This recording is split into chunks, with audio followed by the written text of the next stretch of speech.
Bonjour à tous. Aujourd'hui, lisez le livre de Daniel.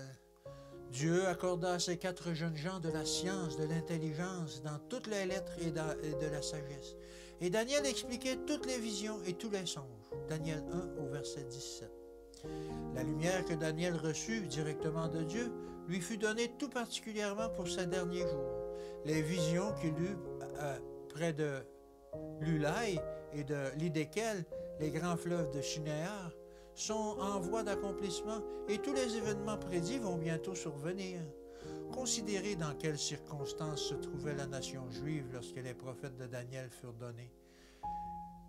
Les Israélites étaient en captivité, le temple avait été détruit, ses services suspendus, leur religion avait été centrée sur les cérémonies du système sacrificiel.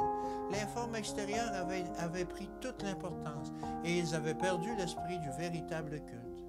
Leur service était corrompu par les traditions et les coutumes du paganisme, et en accomplissant les rites sacrificiels, ils ne cherchaient pas plus loin que l'ombre de la substance. Ils ne discernaient pas le Christ, la véritable offrande pour les péchés de l'homme. Le Seigneur permit que le peuple soit emmené en captivité et que les services du temple soient suspendus, afin que les cérémonies extérieures ne constituent pas la totalité de sa religion. Les principes et les coutumes devraient être débarrassés du paganisme, le service rituel interrompu, afin que les cœurs puissent être ravivés. La gloire extérieure fut supprimée pour permettre les révélations de la gloire spirituelle.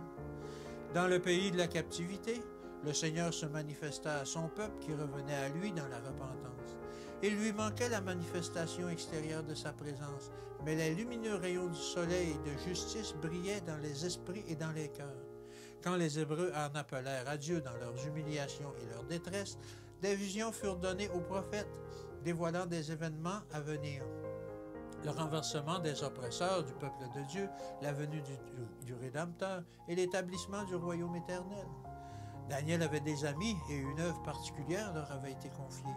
Bien que grandement honorés par cette tâche, ils ne s'en exaltèrent d'aucune manière. Ils étaient des savants versés dans les connaissances séculières comme dans les connaissances religieuses, mais ils avaient étudié la science sans se laisser corrompre. Ils étaient bien équilibrés parce qu'ils étaient soumis à l'autorité du Saint-Esprit. Ces jeunes gens rendirent à Dieu toute la gloire pour leur réussite séculière, scientifique et religieuse. Ils n'acquirent pas leurs connaissances par hasard, ils les obtinrent par l'utilisation fidèle de leurs facultés et Dieu leur donna des talents de l'entendement.